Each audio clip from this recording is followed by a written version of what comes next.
All right, so we're diving into the world of Gottfried Wilhelm Leibniz today, and you've brought some excerpts from the Stanford Encyclopedia of philosophy's entry on Leibniz on causation. And I have to say, this is going to be a fascinating deep dive. Oh, yeah. Leibniz is, well, he's really something else when it comes to causation. I mean, his ideas are just so different from everything that came before him. Yeah, from what I've read, he definitely wasn't afraid to shake things up a bit, philosophically speaking. So let's start with the basics. What was the philosophical landscape like when it came to theories of causation during Leibniz's time? Well, he was engaging with some pretty big names and some really influential ideas. The main theories that were popular at the time were physical influx, occasionalism, and parallelism. Okay, so three big contenders. Let's break them down one by one, starting with physical influx. What does that even mean? So physical influx, well, imagine you're trying to explain how a thought causes your arm to move. This theory suggests that there's a literal transfer of some kind of property or force that jumps from your mind to your muscles. Hmm. So it's like something is physically moving from one thing to another to cause an effect. Yeah, exactly. Like a tiny little package being delivered from point A to point B. And Leibniz, well, he wasn't a fan of this idea for a couple of reasons. I can see why that might raise some eyebrows. Yeah. It seems a little too magical almost. Yeah, it's a bit messy, metaphysically speaking. Mm-hmm. And scientifically, it's problematic too. How can properties just detach themselves from one substance and attach to another? Plus, this whole idea seemed to violate the principle of the conservation of motion. Right, which basically states that the total amount of motion in a closed system has to remain constant. So not a very elegant solution in Leibniz's view. Not at all. So that's physical influx out of the window. Yeah. What about occasionalism then? Okay, occasionalism. Bring it on. All right, so occasionalism takes a very different approach. It basically says that God is the primary cause of every single event in the universe. So God is like a cosmic puppeteer controlling every single action. Exactly. And created substances are just puppets. They don't have any causal power of their own. So no free will for team occasionalism then. We're all just following a divine script. Pretty much. And that's one of the big reasons why Leibniz rejected it. He believed that God created a universe that could run on its own without needing constant intervention. Right, a perfect self-sufficient system. Makes sense. Yeah. Okay, so we've ruled out physical influx and occasionalism. What about parallelism? What's the story there? So parallelism tries to find a middle ground between those two extremes. It argues that substances don't directly influence each other, but they act in perfect synchronization, like two clocks set to the same time. Interesting. So my mind and body, for example, aren't causally connected, but they're perfectly coordinated in their actions. That's the idea. When you decide to reach for that cup of coffee, it's not your mind directly causing your arm to move. It's more like your mind and body are both pre-programmed to act in that way at the exact same time. Okay, so it's all about pre-programming and synchronization. I'm starting to see where this is going because that sounds a bit like Leibniz's own theory of pre-established harmony. You got it. That idea of pre-programming is definitely a key element, but the way Leibniz uses it is much more nuanced and sophisticated. All right, so it seems like Leibniz wasn't satisfied with any of the existing explanations for causation. So what was his solution? How did he attempt to solve this philosophical puzzle? Well, he did what any brilliant philosopher would do. He came up with his own completely unique theory. Leibniz's solution is called the pre-established harmony, and it proposes that every substance in the universe, every single one, which he calls monads, has its own internal blueprint, like a predetermined sequence of actions and perceptions. So it's like each monad has its own script, its whole life story from beginning to end already written out? Yeah, that's a good way to think about it. And this is where the harmony part comes in. Hmm. It's not just a bunch of random monads doing their own thing. It's a symphony of perfectly coordinated actions, all orchestrated by God. Okay, I'm starting to get the picture, but this raises a question for me. If our monads are just following a script, what happens to free will? Are we really making our own choices? Well, that's a question that's been debated for centuries. Leibniz argued that even though our actions are predetermined, we still act freely because we're following our own internal nature. Our choices are an expression of who we are, essentially. So it's less about whether our actions are predetermined and more about whether they're authentic to our own internal programming. Exactly. And this focus on the internal nature of substances is what led Leibniz to develop his unique perspective on causation. Right, you mentioned earlier that Leibniz went beyond just efficient causation. He didn't just settle for the simple A caused B kind of explanation. Exactly. Hmm. He recognized that just looking at the external interactions between things doesn't tell the whole story. He introduced the concepts of final causes and formal causes to paint a more complete picture. Okay, I'm intrigued. Break it down for me. So imagine a sunflower turning towards the sun. In Leibniz's view, that's not just the simple reaction to an external stimulus. It's driven by the sunflower's own internal striving towards a goal, its inherent drive to flourish. That purpose, that striving for sunlight, is its final cause. So the efficient cause is the actual physical process of the sunflower turning. But the final cause is the deeper underlying purpose behind that action. Precisely. And then you have the formal cause, which is like the blueprint that guides the sunflower's growth and development. It's the inherent structure that makes a sunflower, as opposed to, say, a rose bush. I see. So Leibniz is bringing together all these different levels of causation. It's like he's saying that to understand why something happens, we need to consider not just the external triggers, but also the internal purposes and the underlying structure of the thing itself. Exactly. And that's where his concept of substance becomes really crucial. Leibniz believed that substances are the ultimate driving forces behind all change in the universe. Okay, let's talk about substances then. What exactly did Leibniz mean by this term? For Leibniz, a substance is like a mini-universe, a self-contained entity that possesses its own internal principles of activity and change. It's not dependent on anything outside of itself for its existence. So we're not talking about physical objects in the usual sense, like a table or a chair. It's more like a center of force or energy that exists independently. Precisely.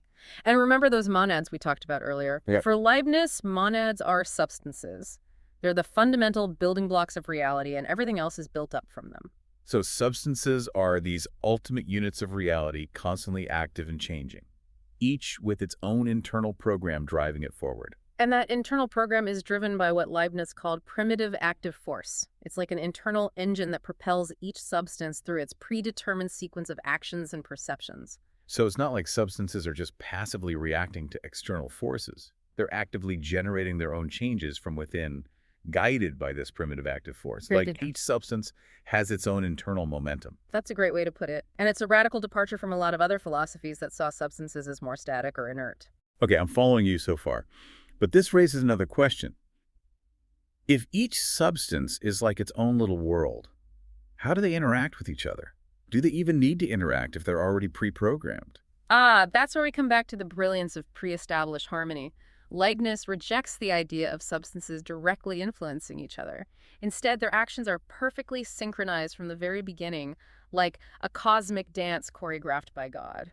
So there's no actual causal connection between substances. It's all about timing and predetermined coordination. Exactly. It's like two musicians playing a duet.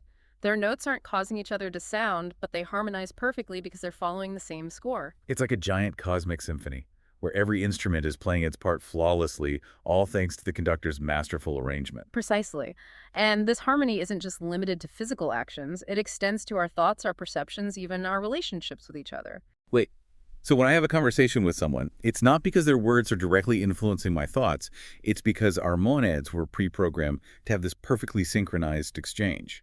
That's the mind-bending implication of pre-established harmony. It challenges our common sense understanding of how we interact with the world. I don't know about you, but this is getting a little too deep for me. It's like we're venturing into the matrix here. I can see why you'd say that. Yeah. But for Leibniz, this wasn't science fiction. It was a logical consequence of his philosophical system, and it led him to some pretty remarkable insights about the nature of reality and the role of God in the universe. Okay, I'm ready to go even deeper down the rabbit hole. Let's talk about God then. Where does God fit into this elaborate system of pre-programmed harmony? That's a great question, and it leads us to one of the most debated aspects of Leibniz's philosophy. Well, Leibniz was deeply religious, and he saw God's influence in everything, but he didn't believe that God was like a puppeteer constantly controlling every little thing. Right, so it's not like occasionalism where God is the only cause of everything that happens. Exactly. Leibniz completely rejected that idea. He believed that God created a world with true order and harmony, a world where substances could act according to their own internal principles, those pre-programmed blueprints we talked about. Okay, so God created the system and set it in motion, but where does God's power actually come into play here? What's God doing if everything's already set to unfold in a specific way?